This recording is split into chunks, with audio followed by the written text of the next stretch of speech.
Now I've got double shadows. The joys of trying to light this thing.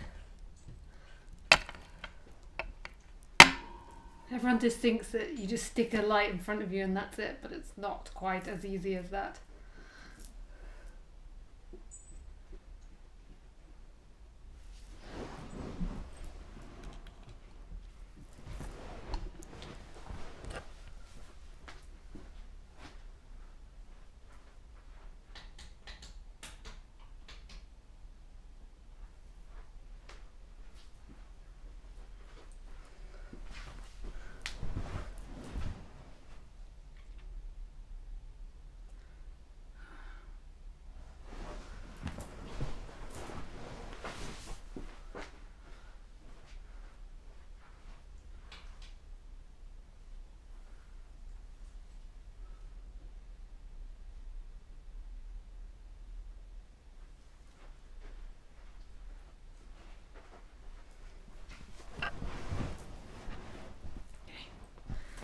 That will do.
Why is that happening?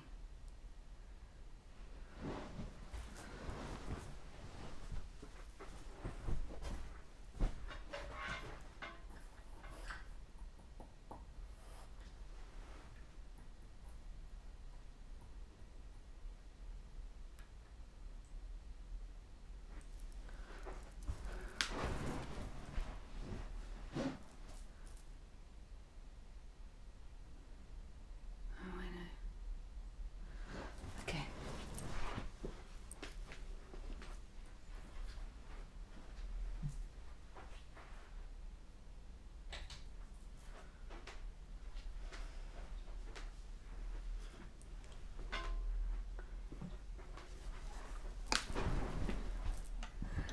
There, I think that's fairly good. Really what I need to carry around is two big professional light stands, because at the moment I have just I do have some professional stuff, but if you're moving around you can't guarantee the height the lights need to be, so I should like literally carry around, you know, those like lights with stands you bring up and have them placed around the place. I have done it with those before, but I just don't care enough to order it and to carry it around at the moment, but that might change in the future. It would be nice, like I always look for something that would attach to just the iPad or something, but it never quite works like that, because then you become too light and it flecks off your head. It's really not an easy thing, lighting. You become orange. There's no easy setup except the proper one of having 2 or 3 lights around you.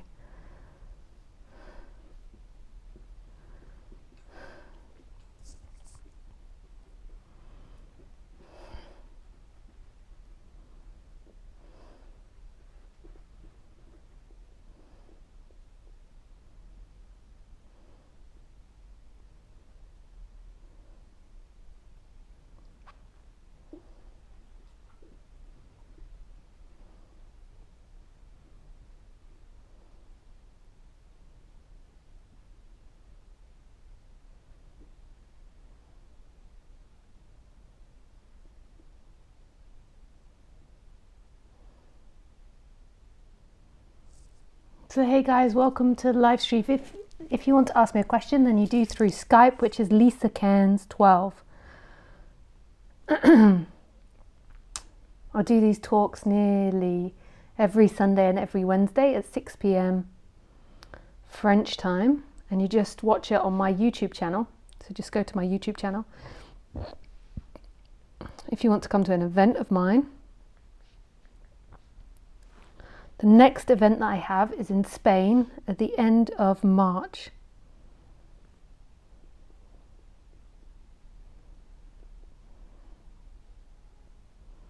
Which is over Easter. So it's the 28th to the 4th of April. The 28th of March to the 4th of April, so that's the week over Easter. And we're also doing the sponsorship program again, so if you want to sponsor somebody, that would be beautiful and we would really love that. So please get in contact to sponsor somebody.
So I thought that we could start with what I normally like to start with, which is sitting in silence.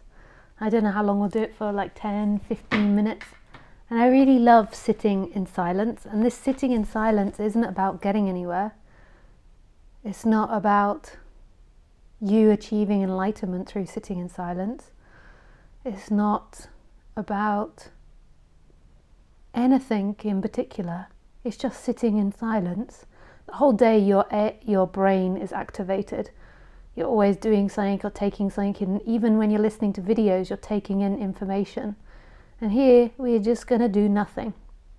It's what the Buddha did. He finally gave up all these spiritual practices and all these spiritual paths, and he just sat under the Bodhi tree for 40 days and 40 nights.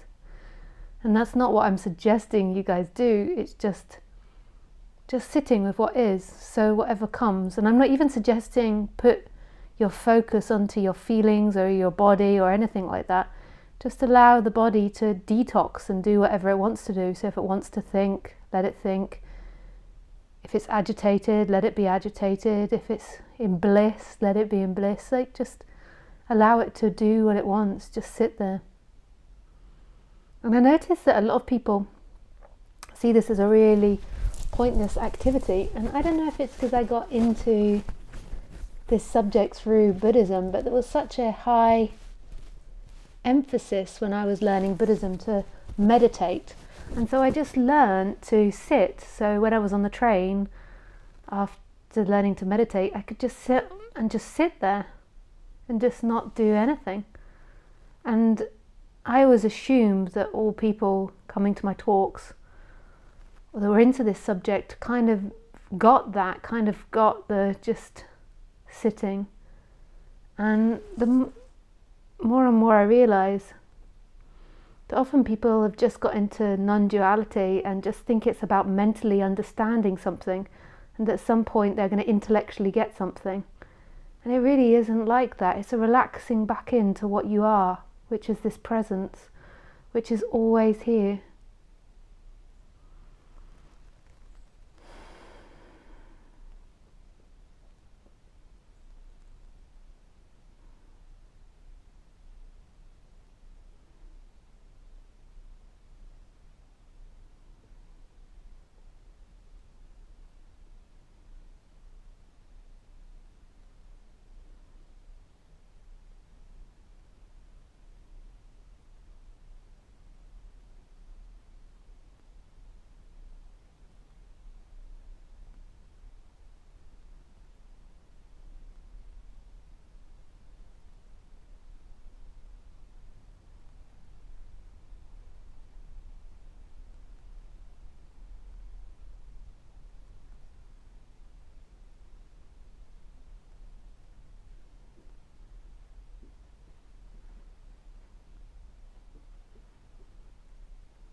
So what is it that you truly want right now?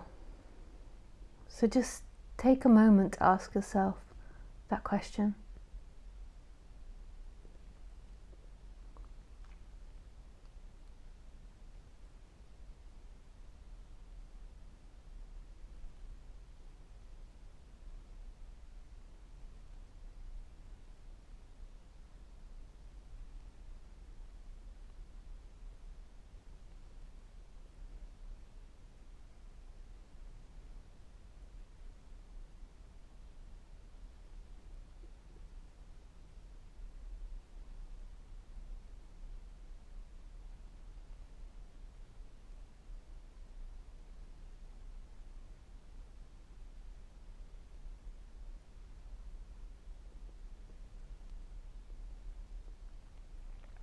I presume a lot of you would say, I want enlightenment.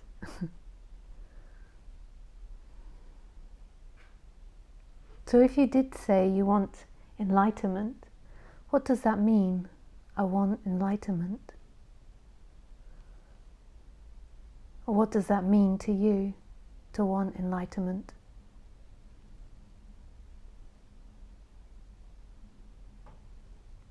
Is it a feeling? Is it a sensation? Is it an idea? Is it where everything in your life suddenly becomes super easy? Like, what does enlightenment mean to you?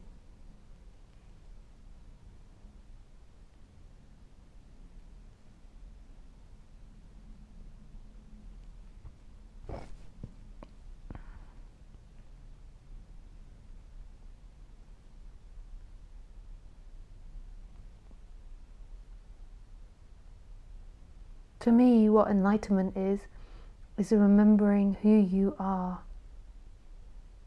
which is this I am presence, this aliveness that's right here.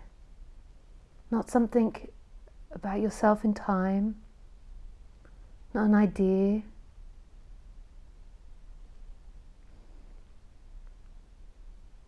not a behavior, not a memory, not conditioned.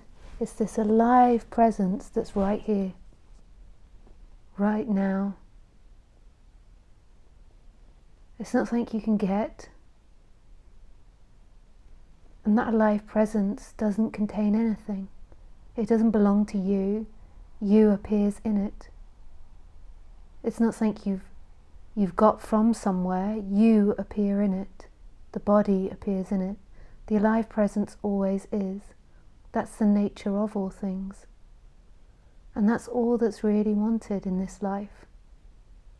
The human has wants, survival wants, but really what you truly want beyond anything is just this completion, this relaxation into what you are, rather than always seeking to arrive.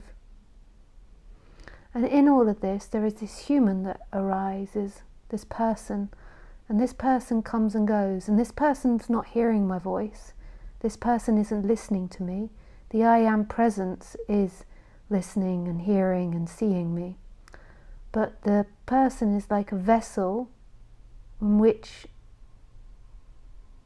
it's heard and seen through, just like a microphone. The microphone doesn't hear, but the microphone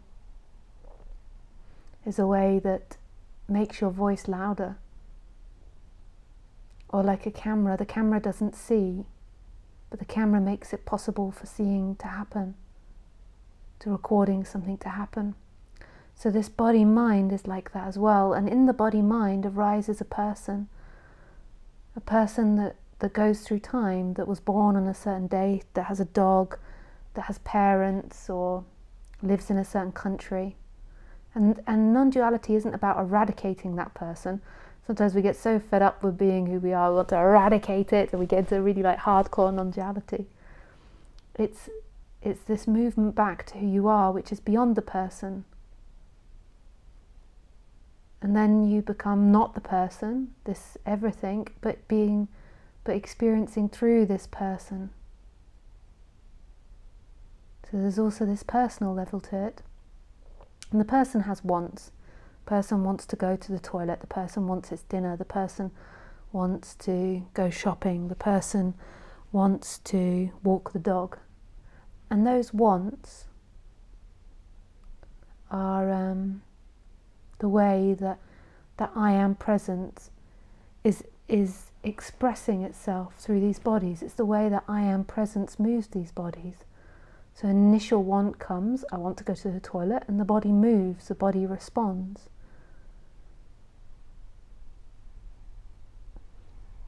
And these wants are based around pleasure and pain. So you want that brings you pleasure, and you don't want that which brings you pain. So the belief is that when you get this pleasure, when you get something, that pleasure is going to last. That's what the person believes. That you're going to one day arrive, that you're one day going to get a job, get a home, and you're going to arrive in the personal world at pleasures, this constant state of pleasure. And it's always hoping for that, the person. It's always hoping it's going to arrive at constant state of pleasure. It even gets into enlightenment in the belief, I'll be at a constant state of pleasure. Constant state of excitement or love or joy or orgasm or eating. Whatever it is. And it's going to avoid all painful situations. But that's not the way the human's set up. If you're always in a constant state of orgasming, then how is the body going to carry on functioning? Like if you just imagine that you're constantly now orgasming, how are you going to eat your dinner or cook the dinner or go shopping? So it's not, what you're actually looking for isn't that. What you're actually looking for is the dropping back into what you are. And this is contentment, this is completion and intimacy. But it's not a physical feeling. The body still has wants. The body still wants to eat. The body still wants to go to the toilet.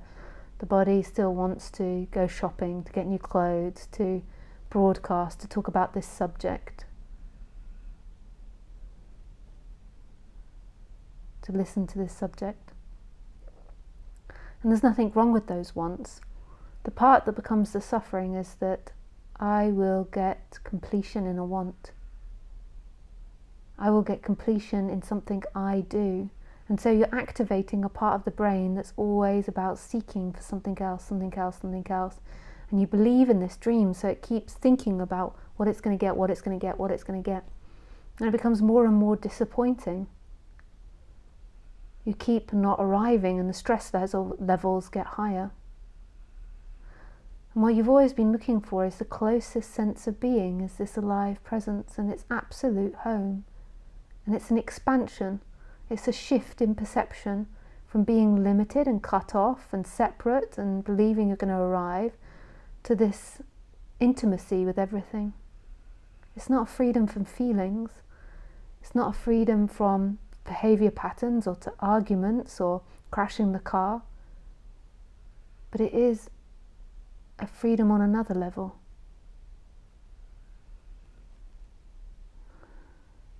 So what you truly want is home, which is who you truly are. But on the personal level, the person has immediate wants. And it's important to understand that on the human level, not to get you enlightened, to become a more balanced and healthy human of what you want. Otherwise you always become a passive rider in this life, and by defining what you want, you become more active, which you'll find is a more fulfilling life.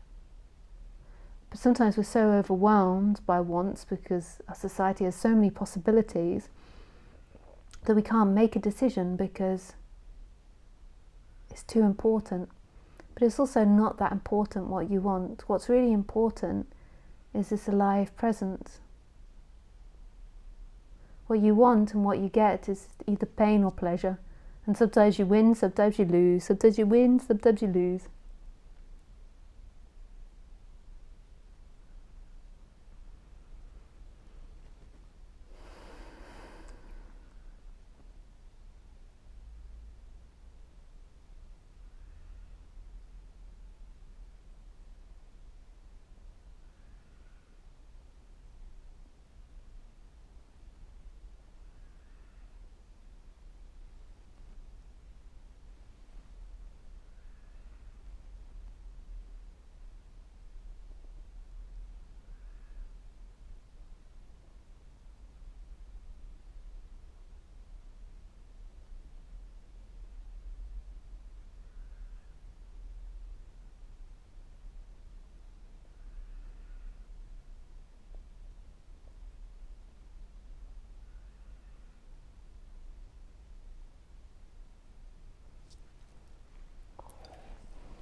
And the reason that I can be quite dismissive sometimes of the intellect, sometimes I indulge in it, but the reason I'm quite submissive,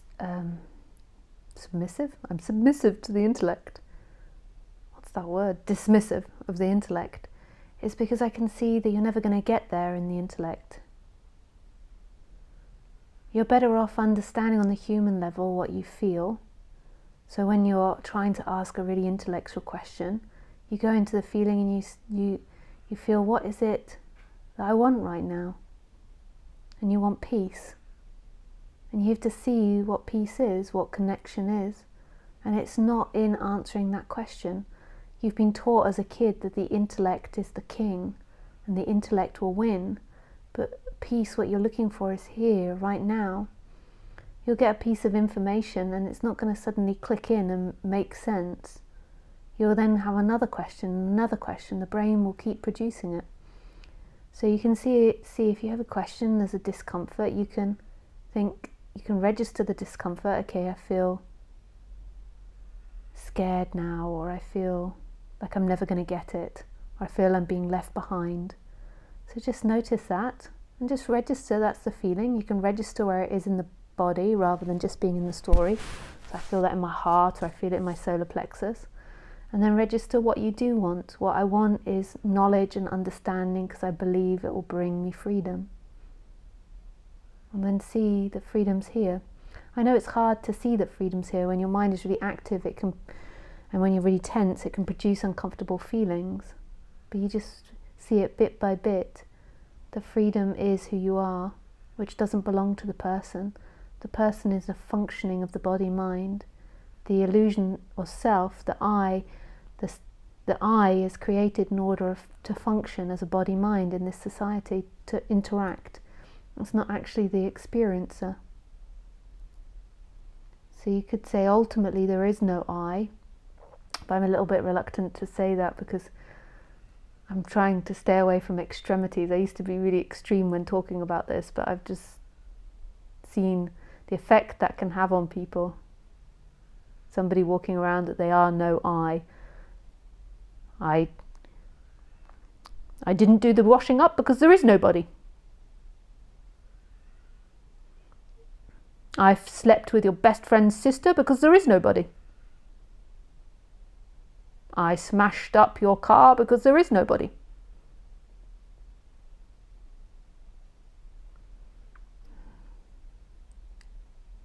And therefore I don't have to pay because there is nobody.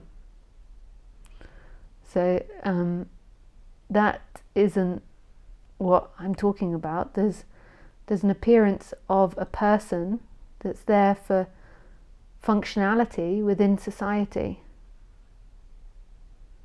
But that's not the experiencer. It's an experience. So who is the experiencer now? So the person looks around in itself, in its knowledge, in its information, in its feelings, in its sensation. But who's experiencing that? That's the question.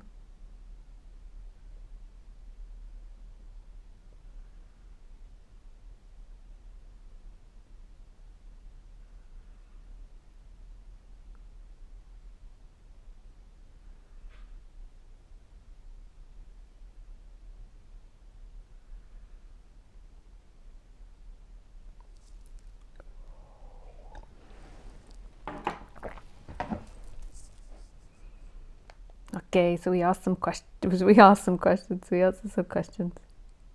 So hey guys on Skype.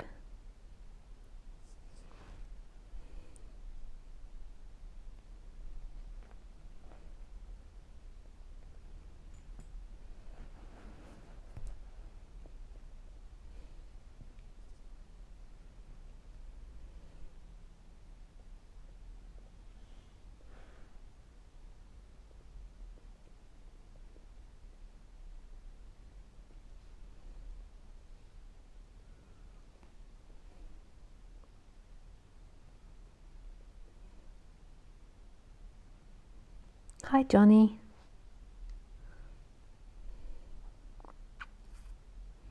Hey JT. Hi, good evening. Are your schedules one-on-one? Are your scheduled one-on-one Skype calls only one-on-one? There are 4 of us who are very interested.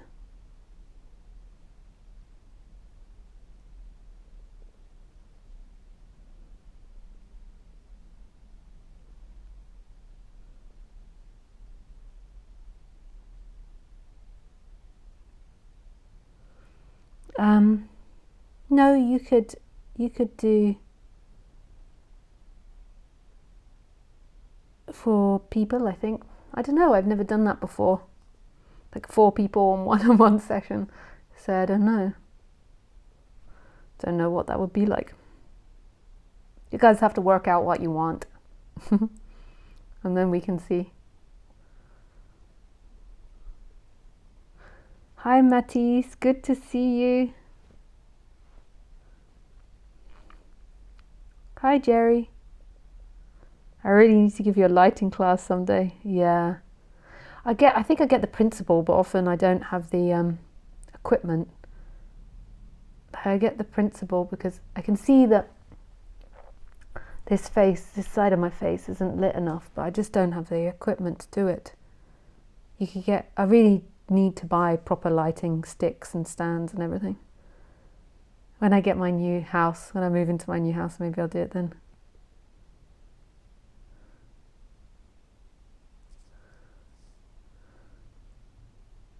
But maybe I could take some advice before I buy it.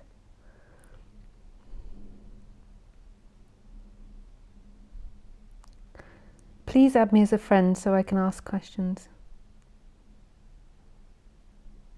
Yes, sure, James. Nice, thanks James. Yes, you can ask questions.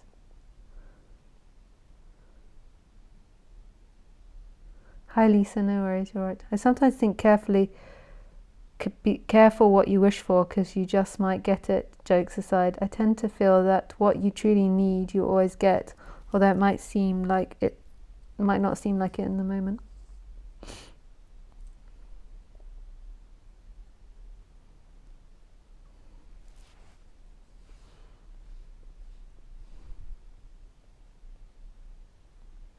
Hey Deanna.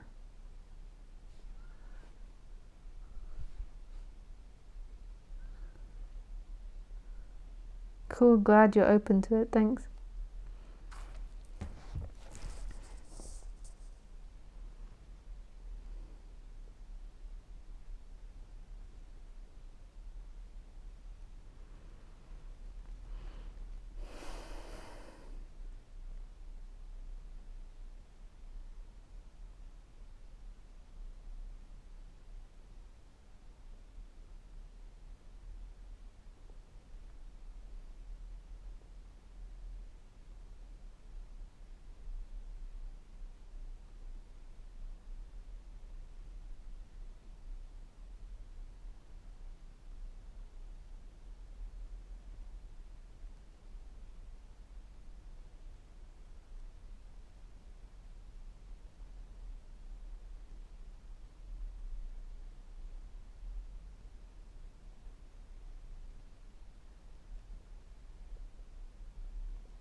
Hi Carsten. Carsten, if you'd like to call, that might have been an accident, then you can call now. I wasn't sure if that was an accident or not.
Hi Lisa, I was wondering if you could speak on the note of energy in the heart area I'm experiencing while moving forward during my self-inquiry 24/7. I have been doing a lot of consciousness work, and that seems to be where my energy wants to be freed up. Also, I don't know much about your background, so I was wondering if you could speak briefly on what you did to reach liberation, unity, enlightenment. So the feeling in your heart, or the contraction in your heart, I would say, is unconscious thoughts that are manifesting as a feeling, and that you're becoming more aware of it now because it's becoming unlocked and freed from your body. I don't want to push onto you too much what those thoughts are. Like, you've got to explore it from yourself, for yourself. But you can put your attention into your heart area and just begin to pay attention to that.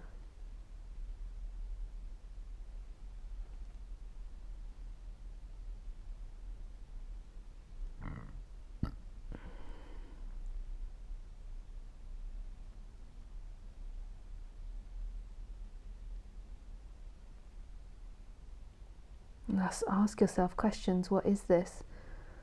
What do I want here? Normally in the heart area there's more feelings of feeling not being loved, sadness, loneliness, feeling abandoned. So you can just see that. If you can't get there, then what you could also do is you could see what thoughts arise when you put your attention there.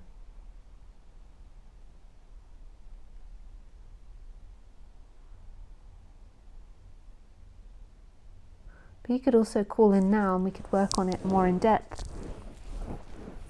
It's hard for me to do it over live stream, but you need to have a microphone, and I don't need to see you, but I need to hear you well.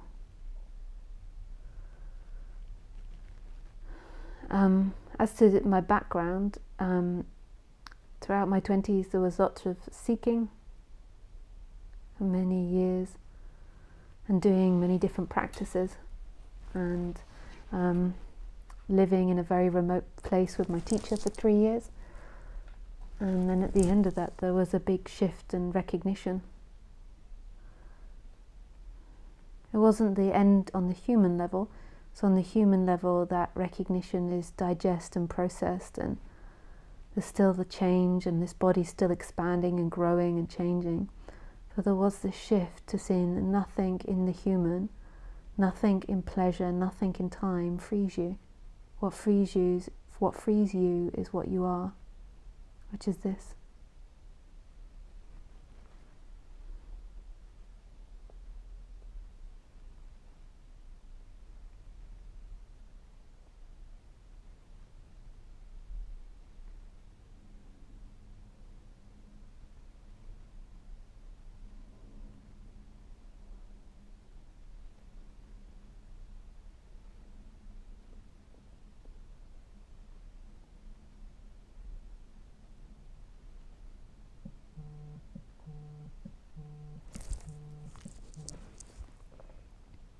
Hi, Kirstan.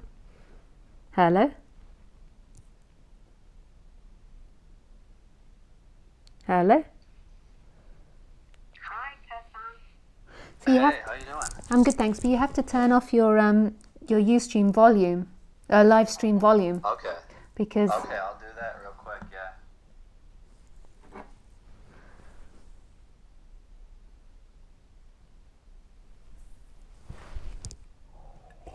Hello? hey, Okay. Yeah, so I was just calling, really just in regards to what I initially messaged you about. So I'm fairly new to this, and I'm a year in, and I've had one actual short-lived awakening experience, and I'm just starting to dive to the amount of work that's required to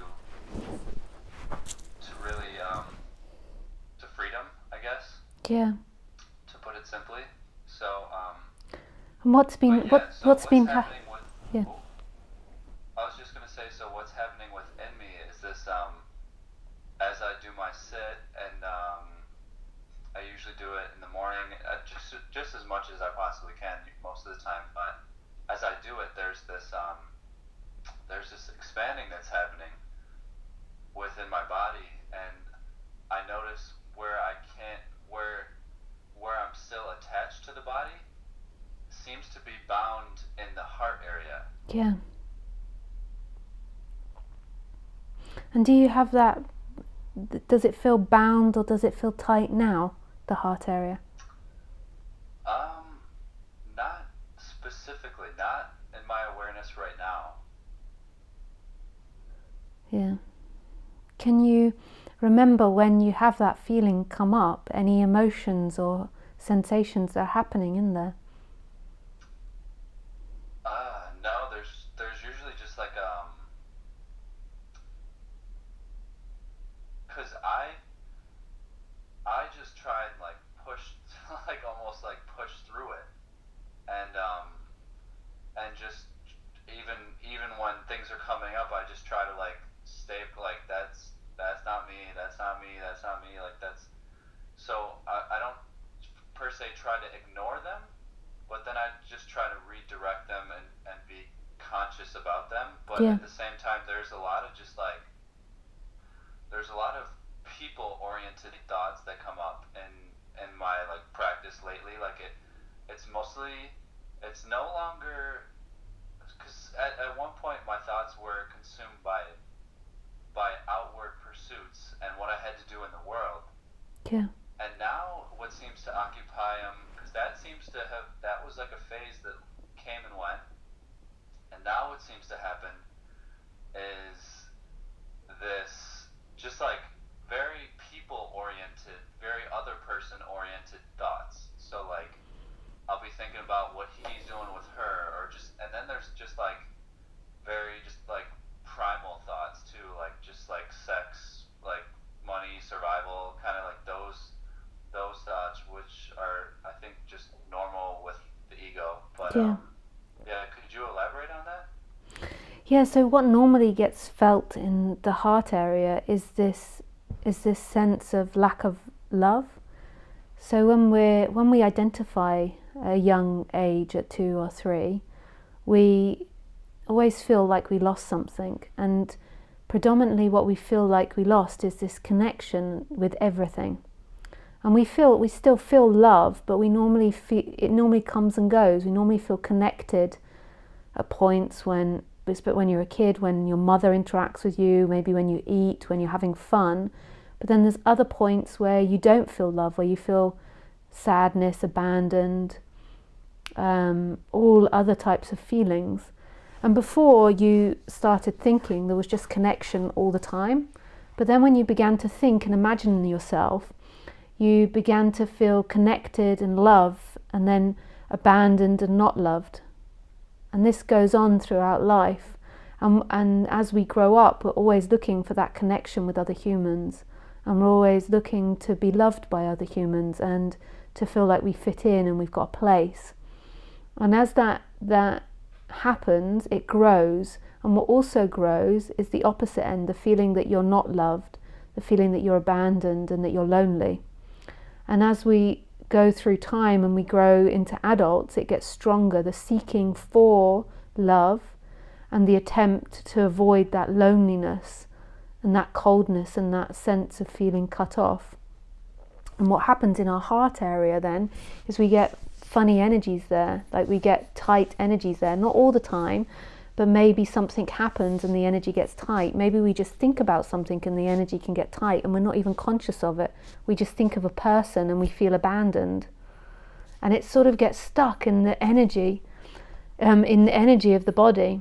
And it's a very unconscious thing. And then when you're meditating, what happens is it begins to get released because you're not diving into everything. So you first said it was a lot more about getting things in the world, and as that began to pass, then it's more people orientated, And what will come up in your body is all the feelings that are related to people. And I'm sure that throughout your life you've often felt abandoned and alone, and so it's just that energy condensed into the body, and it's absolutely not true. And all that needs to happen is a seeing that it's not true. So you acknowledge it, you acknowledge what the feeling is. If it's, I feel not loved, or I'm afraid of abandonment, or I'm afraid of being alone, and this is something you'll have to do privately, is work out what that feeling is and just see that that's not true.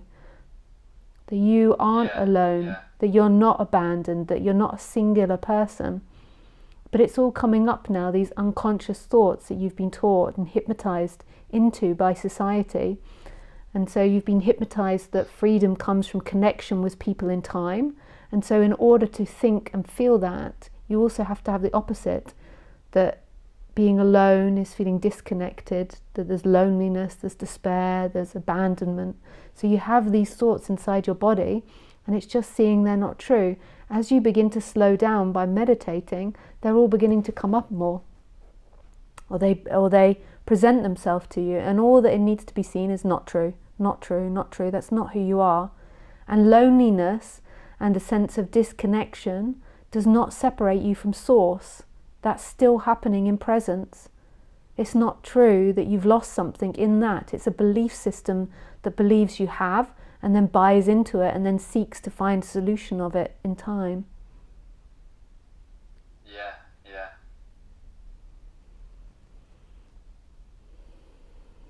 Okay, yeah, that does definitely clear up a lot. And one thing that arose too is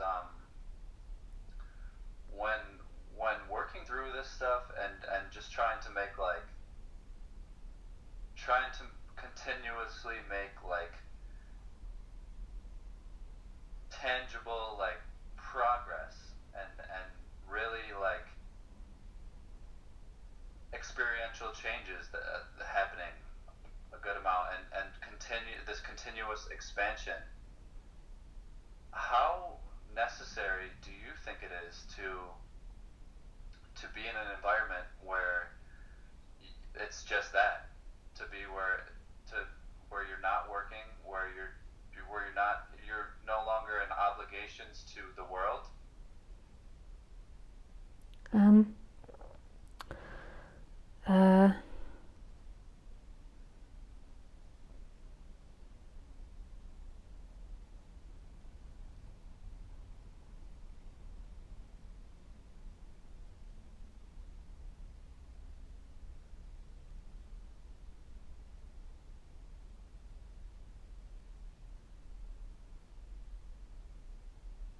I think it's necessary, most probably, to go through a period of detoxing from that. Detoxing from what your reality was. So, in society, in your job, and seeing that it's not true. But I always think that it needs to come from you, and you need to see what your motivations are behind that thought. So you need to understand what's happening in your body to create that thought. So is that because other people are saying it to you, or is it something you'd like to do? And that's one thing for me is no one really said it. I just it just seems like the most logical thing to do when putting focus into this work and trying to know who I am. I got a glimpse, but that's nothing. That's not like the ego's back. There's nothing, and now I'm just operating in normal life again. Where also I've seen very tangible progress in just the past couple of weeks. But at the same time, So what do you really think? Just going with the flow of things. Yeah. So, What do you think that the everyday life is doing to you?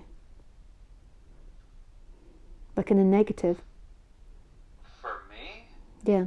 it would it has both, because it has both. For me, I find being conscious and aware, and I have like probably the least stressful. It's a little bit stressful on my body, but the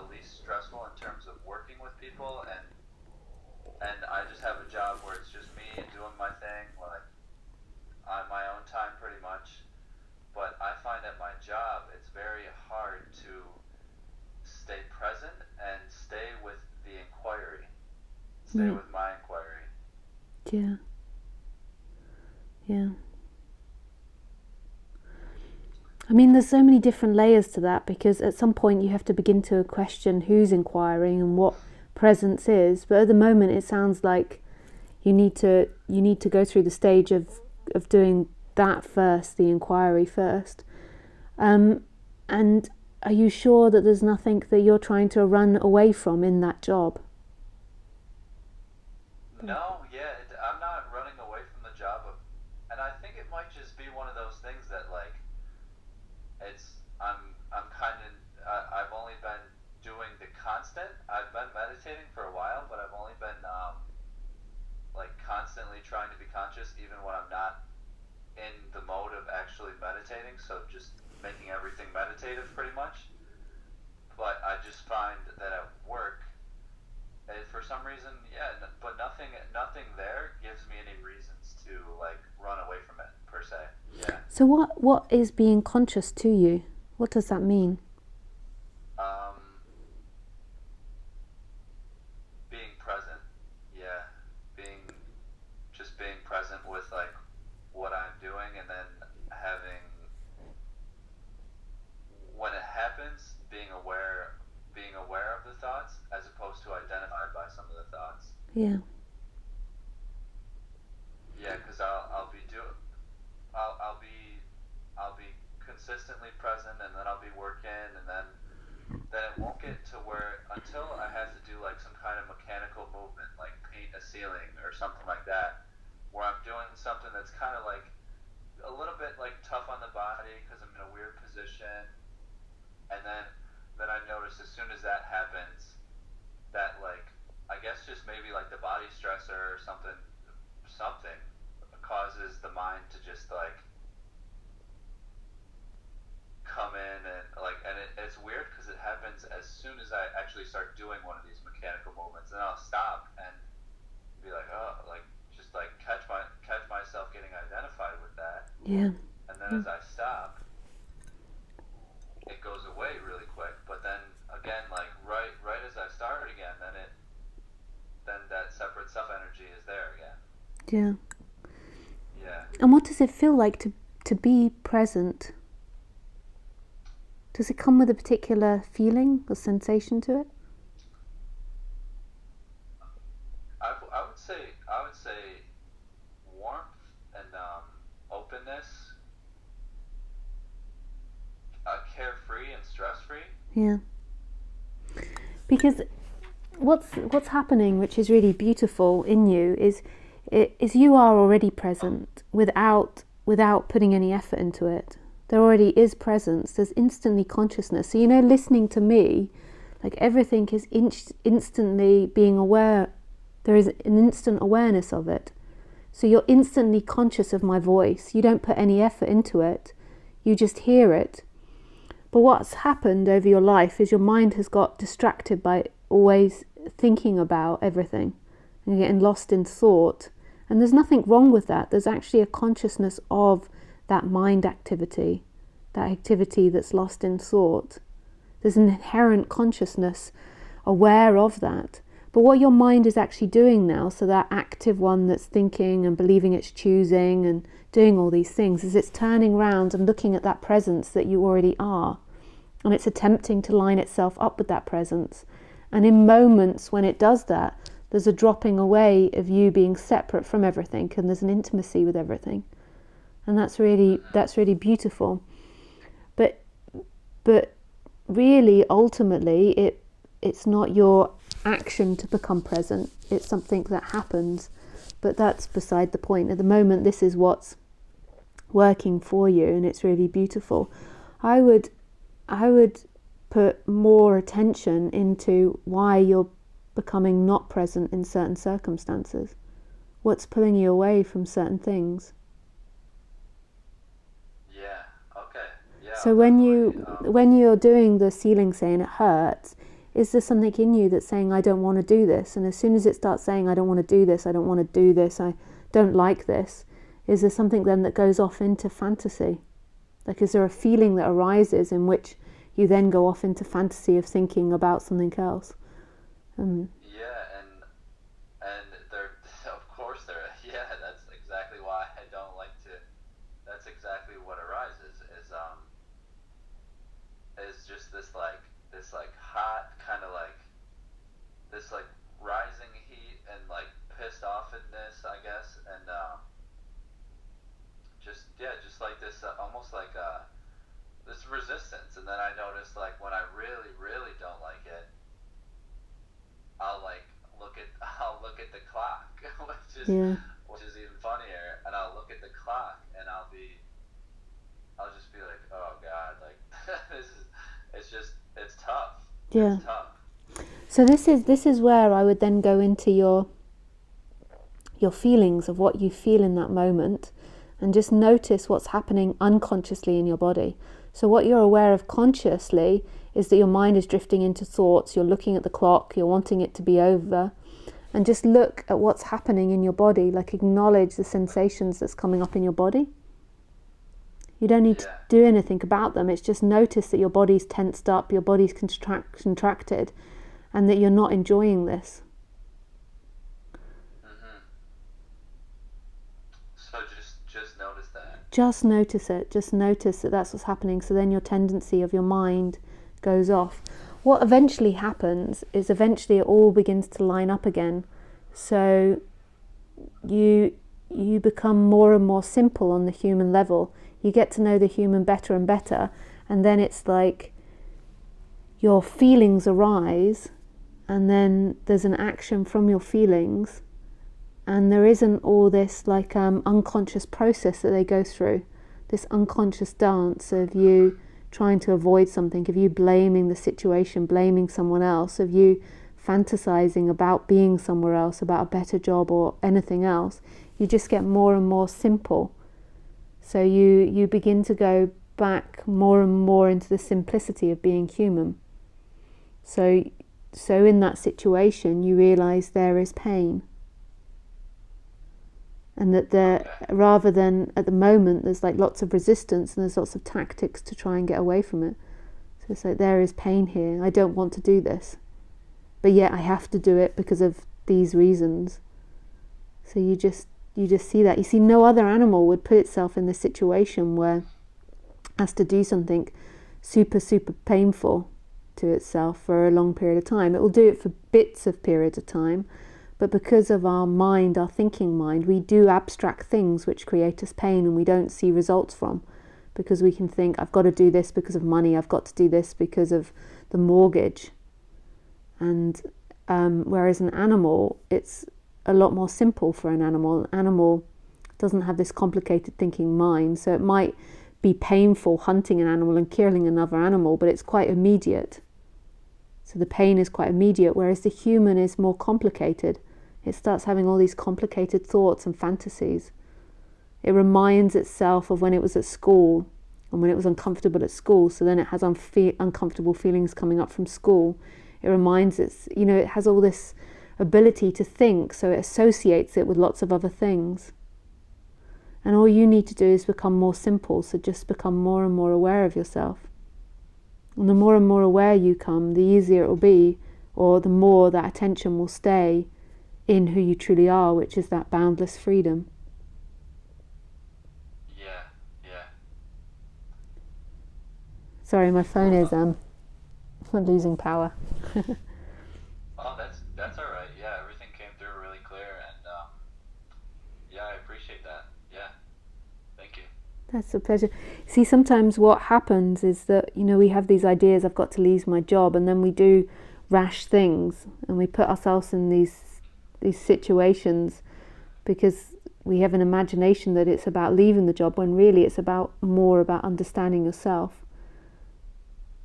Yeah, and I have become aware of that, where I just like now I just don't try and do too much in terms of like me changing things about my life or doing like this and that, and like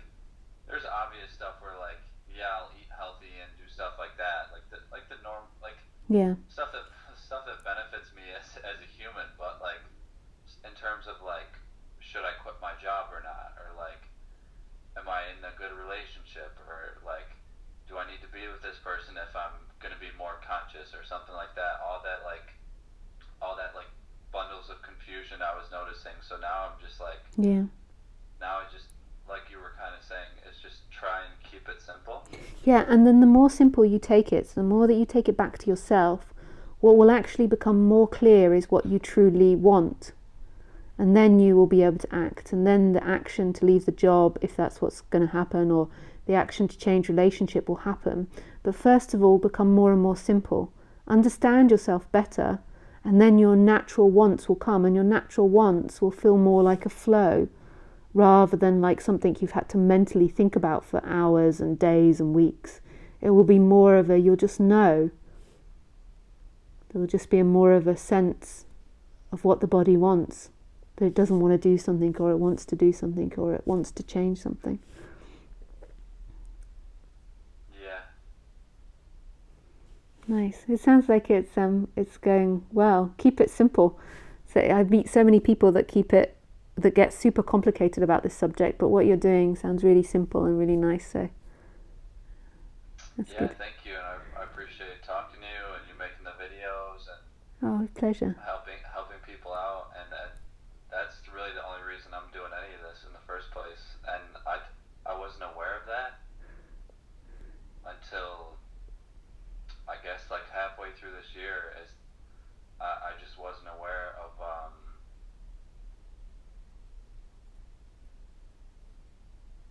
the what I was looking for in the first place. Yeah. Because then once I found it, I realized that that's what everyone else is looking for too. Yeah. Yeah. Yeah. The whole world is looking for presence. Yeah. Nice. Thanks. Well, really nice Yeah. to speak with you. Thanks for calling. Yeah. Thank you for answering. Yeah, lots of love. Thanks. Bye. Bye. Have a good one.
Dear Lisa, you say so many times you are love, Please describe this in more detail, e.g. how it feels. Thank you very much. So love is presence. Love is that aliveness, the I am presence, that empty looking which you are. And that's all there ever is this I am presence, this empty looking. Everything else comes and goes in that. And that's who you are. That's what you are. This is love. And this isn't talking on the human level what you should and shouldn't do. We can talk about that and how it manifests. This is talking about presence that's right here. That's beyond the human, that's beyond your name, beyond your colour, beyond your race, beyond your nationality, beyond your past, your birth date, your religion, what you've achieved, the bad things you've done, the good things you've done. It's beyond that. And this alive presence, this aliveness, this is who you are.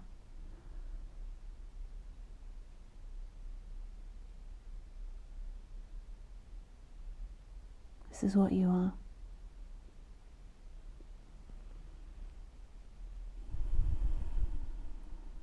Nisargadatta Maharaj, and after years of speaking about this, I just realized when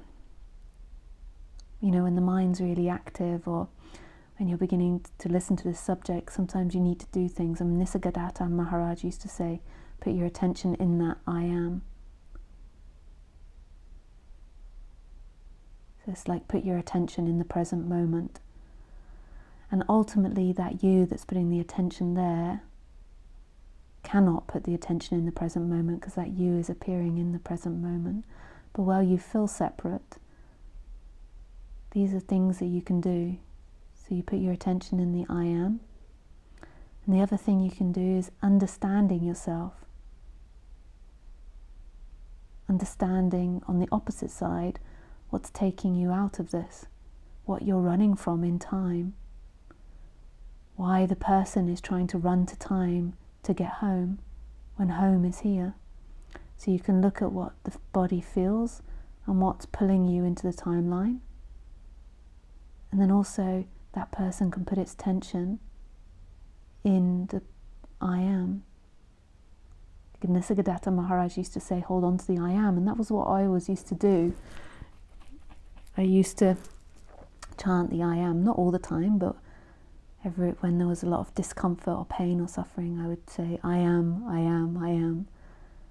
But know that that one that's doing it is appearing in that.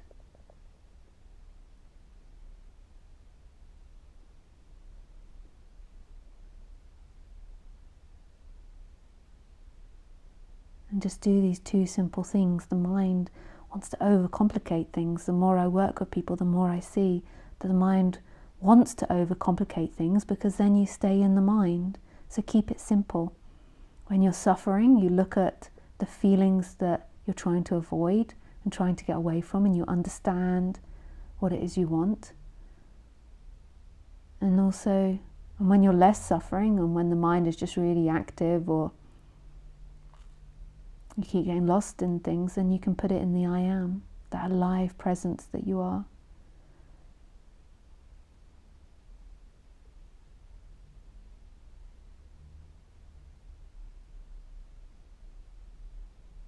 But really, this freedom is here, no matter what the person does. It's like the attention is just so tightly focused on that person. I am that I am.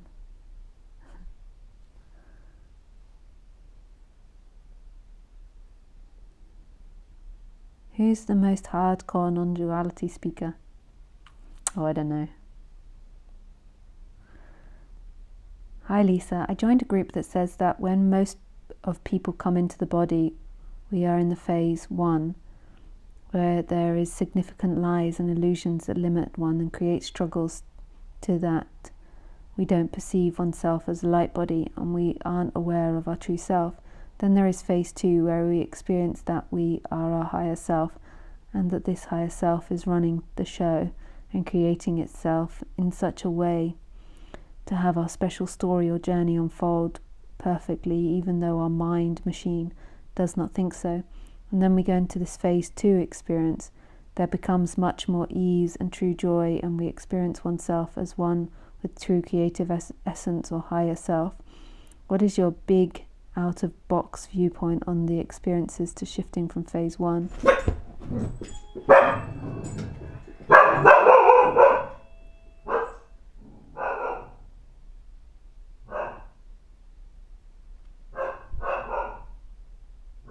Just one second.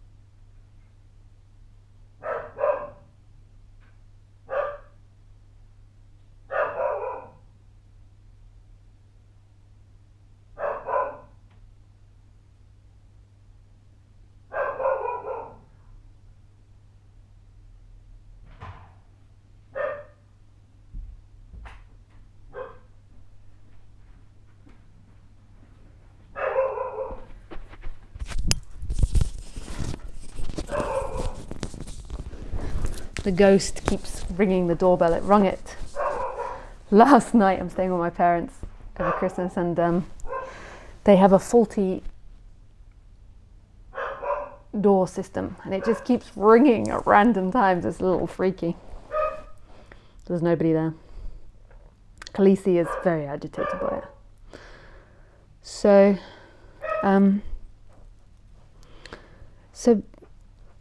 basically, there are so many different teachings, and you'll notice there's a similarity in all of them. All of them speak about this higher self, or this light body, or this light self. And when you hear them speak about it, what they're speaking about is presence, is this I am presence, or that's what I interpret it to be.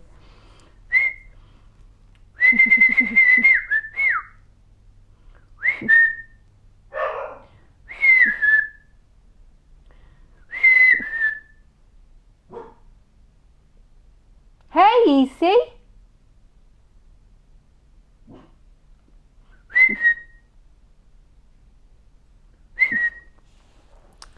So they're speaking about this, I think they're speaking about presence.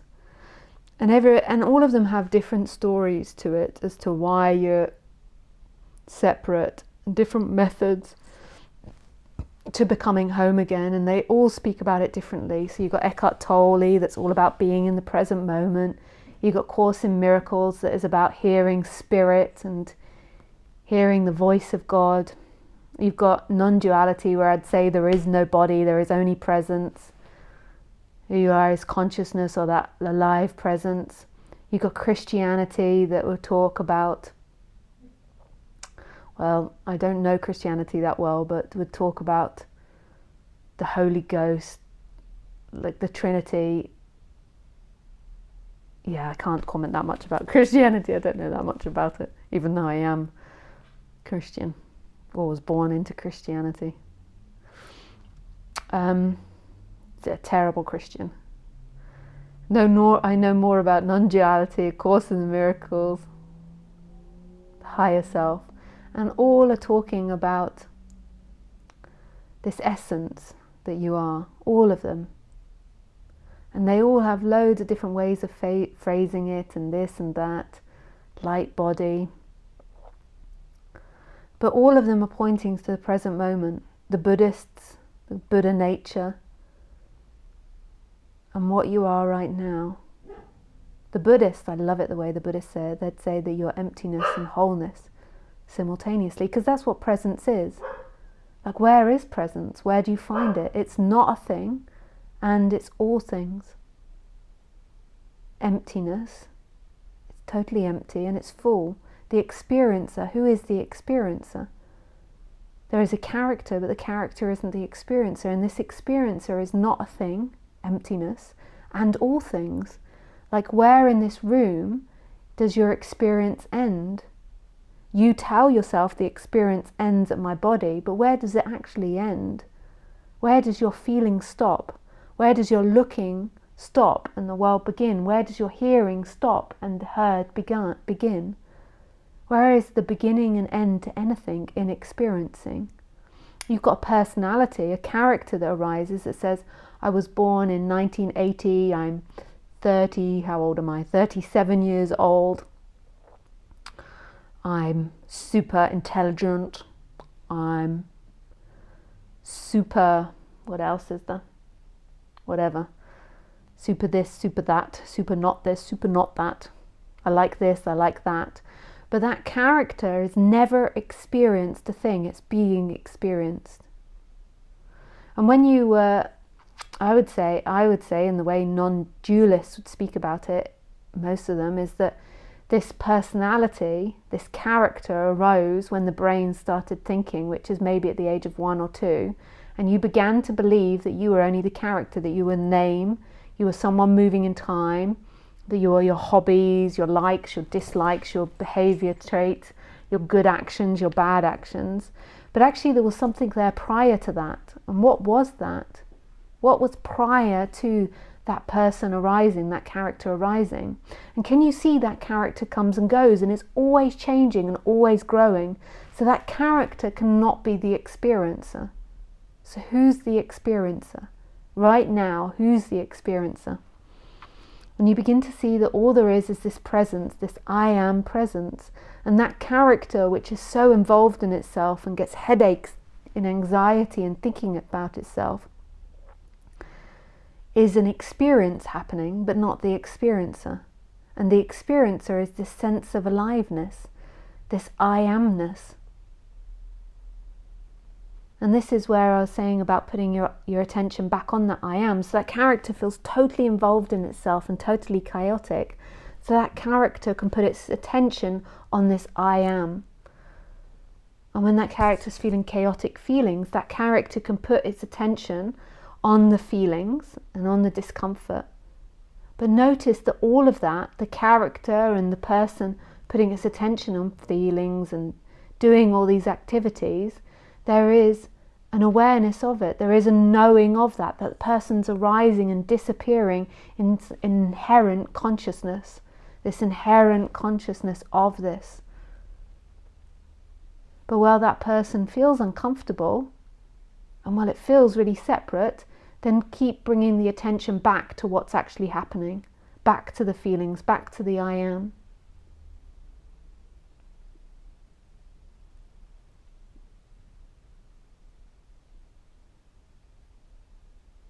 And the reason that I recommend this now, so for years I never recommended activity and just kept pointing to what you're not, is I've realized the pitfalls of just teaching the other side that you aren't that person. Is the pitfalls as the person begins to put it into a very itself into a very apathetic position, into a very passive position. And it just wants me to speak and for it to listen and it to happen. And it doesn't want to do anything. And it begins to put itself in a very non-active position. But that person in a way, the character in a way, has got to be a part of this. Even though it's not the character that wakes up, because the character's never experienced a thing, the character has got to see the illusion of itself. It's got to be part of it. Otherwise that character can get stuck into so many traps of believing non-duality to be true, to be taking non-duality on the human level. So it's like, I am nobody, or I am that alive presence on the character level. That is who you ultimately are, but the character that's moving in time is the character moving in time. And that character moving in time feels like it's got free will, feels like it can choose. even though ultimately, on the ultimate level, it can't choose and it doesn't have free will, it feels like it does. So while it feels like it's got free will, it can choose to explore its feelings, it can choose to explore its thoughts, it can choose to put its attention back to presence, it can choose to sit and meditate, even though on the ultimate level there is no chooser and there is no doer, there is only presence happening. If that person begins to take on that thought process, it will begin to become depressed and apathetic and inactive.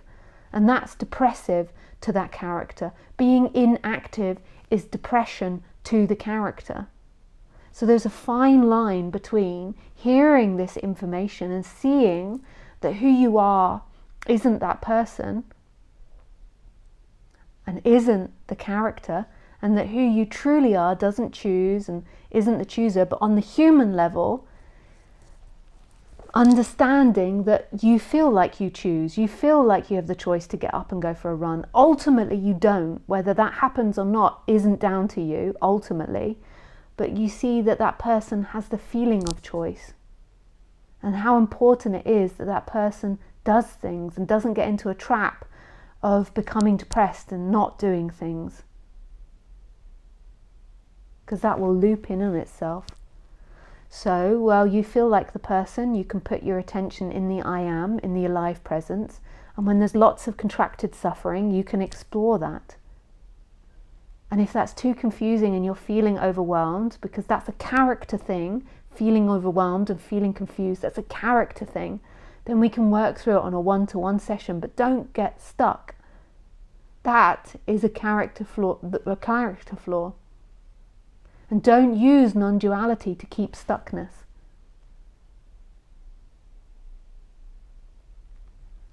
So there's these things that have to happen. The seeing that you are this alive presence, this I am, which is beyond the character, and that everything is appearing from that. That the character doesn't ultimately have choice or free will.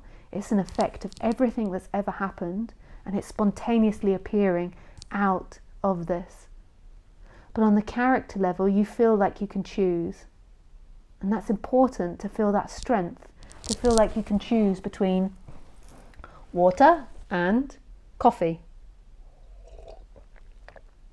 Cold coffee. Water. That you can choose to go to work or not. So the person comes with the appearance of choice. It doesn't come feeling like it's not choosing. And on that human level, it's important that you have that strength and power, because that's a strength to feel like you can choose, even though ultimately you don't. And that's part of this character, is to feel like you can do something. But then you see on another level that ultimately everything you do has nothing to do with you, who you truly are, and that it's happening. It's a happening. It's all beautifully happening, and every choice you make doesn't really belong to you and isn't yours. And you're not guilty, you're not responsible ultimately. But on the human level you are. On the human level, if you knock someone over with your car, you're responsible. If you fuck up your taxes, then you're responsible. But ultimately, it's not your fault. There's nobody that's responsible. So what non-duality is remembering that true freedom of who you are, this energetic movement back to presence, and then on the human level being super fucking human. You take responsibility, you make choices. Not making choices is the human out of balance. Not doing things is the human out of balance. Being apathetic is the human out of balance. As it becomes more in balance, it will do things. Might fuck up things, it might get things wrong, but it will do things. It will feel active, it will feel strong, and it will see that they're not that important. The things go up, they come down. You like things, you don't like things. And that part of being human is to act and do things. And it's not that important, the outcome. What's important is the doing, is the very act, is the walking along the carpet is doing your tax returns, even though they're super boring and I have to do my English ones now. It looks like I'm going to have to do double tax returns. I have to do tax returns in England and in France. Even if I don't pay taxes in England, I still have to do them. I don't like it, doing the tax returns. But that's part of being human, and that's the freedom is actually in the act of doing them. Even if you don't like it, it's in doing it. And they get done, and maybe I've done something wrong and then I get a fine, and then they come back and I do them again, or maybe I got them all right and I don't.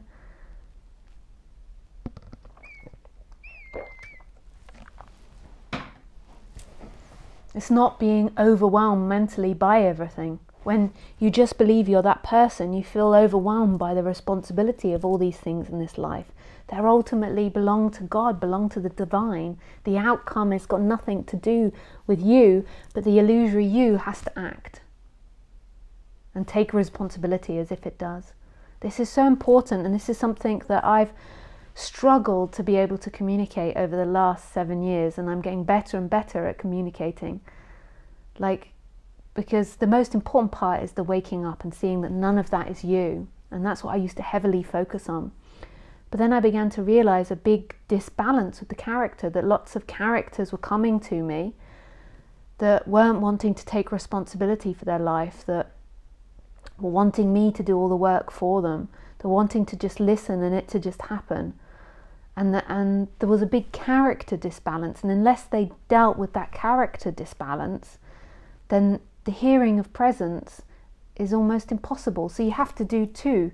You have to balance out the character and make it more healthy and strong. And you have to assign what is a character problem, and then also seeing the freedom is your nature. And maybe there's lots of people that are listening that have been through this, have been through the last 7 years of me speaking. And so they've had this awakening, and now they're seeing that they have to deal with the personality more. And I over the last 7 years of speaking, I've had to deal with the personality more, because there was so much bliss, and there was such a strong awakening here, and that presence was so beautiful. And my character, and then I sort of got thrown into the spotlight of speaking about it, and my character was a bit too inactive. And so what happened was, people that were more active than me came in and tried to take over. And because my energy was less active, I was overwhelmed by these other people's energies. And so it took me working with the personality and understanding that. So if you've been into business before and run your own business, I never thought that speaking about non-duality would then have to go into business, but it does. I had people organizing events for me and doing things, and tax returns and money, and because I was feeling inactive, then the will of the more active person appeared, which maybe wasn't as balanced as my will, and was maybe neurotic, or maybe too dominant, or maybe too possessive, or too money orientated. And so what happened was, I let them take over, and it caused me problems in the long run.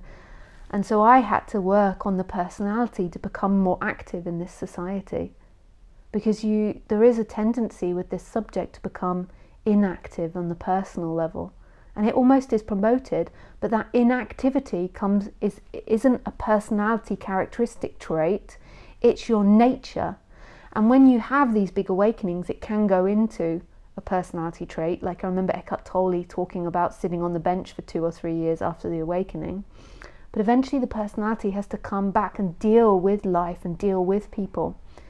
And if it doesn't become stronger, then other people's wills and other people's ways become more active and take over, and they're maybe not as balanced as yours.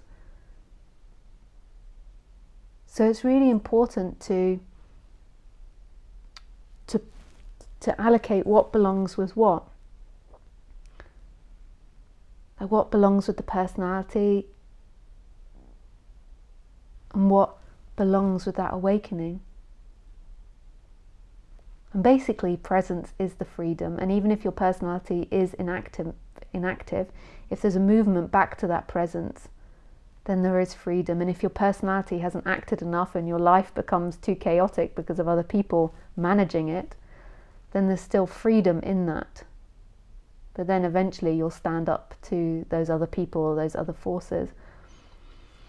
But when you're awakening, so also what I also realized was people that are coming towards me and wanting my advice or wanting to speak about this subject with me, what they were doing was they were trying to escape being human. And they were trying to escape being human by listening to non-duality and by trying to convince themselves that they weren't somebody and that they didn't need to have a life and they didn't need to do anything. And that isn't it either. This is about being human and not being human too. Seeing that who you are is this alive presence. And then on the other level, it's being fundamentally human. The human acts as if it has free will. The human acts as if it does things. The human acts as if it wants things. But when there's been that awakening and that shift, none of those wants or none of those doings or none of those things lead you to freedom. Whereas prior, when you were just identified, the person believed it was going to get freedom in its story and in time. And so everything becomes super stressful and super overwhelming because you're always believing you're going to get it. You're going to get it if you choose correctly. If you do the correct thing, you're going to get love. You're going to get validation. You're going to get connection. Whereas none of that comes from anything you do. Your nature is home. And they become better and better at putting that part in words, like trying to speak about this freedom that's your nature, and then trying to help the person become more balanced and more integrated on the human level. Because I cannot bear watching one more person use non-duality to deny being human. I cannot. I will exterminate.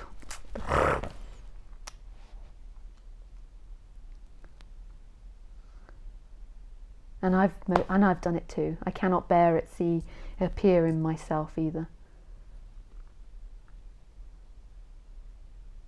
To use non-duality to avoid conflict or to avoid acting.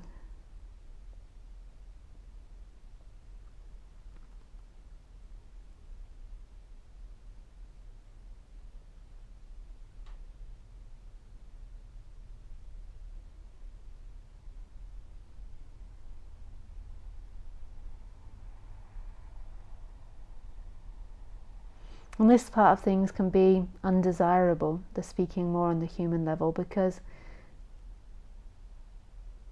just putting everything to presence can make the human life less chaotic or easier. Like everything else means nothing. I don't have to deal with relationships, I don't have to deal with other people, I don't have to deal with my car insurance, I don't have to deal with the taxes. All of that belongs to God.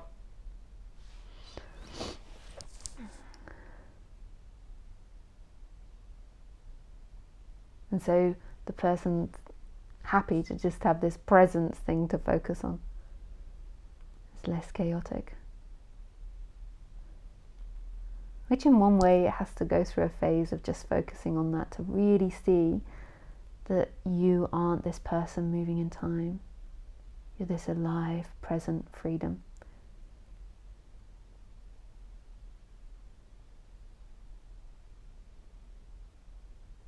And then equally, you have to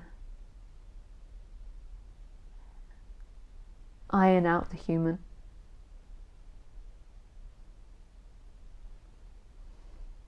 Or let that integrate into the human.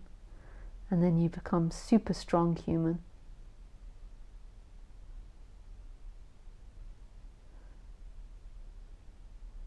But no. We have many more times to talk about this. So if that was slightly confusing, don't worry. I will talk about it again on Wednesday. If it was super clear and super brilliant, you can still join the Wednesday talk, because it's not one way. It's dependent on how you heard it and how you responded to it. If it was indifferent and you're not quite sure if you liked it, you can also join on Wednesday. Nobody is banned. The only people that are banned are people that really, really, really annoy me when they're asking a question, or they're really, really rude. I can take a certain amount. Those are the only people banned. If you're indifferent, if you really enjoyed it, if you're confused, you are welcome to join.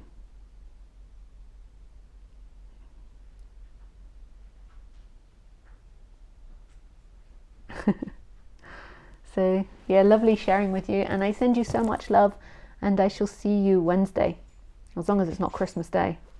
Not sure what date we're at.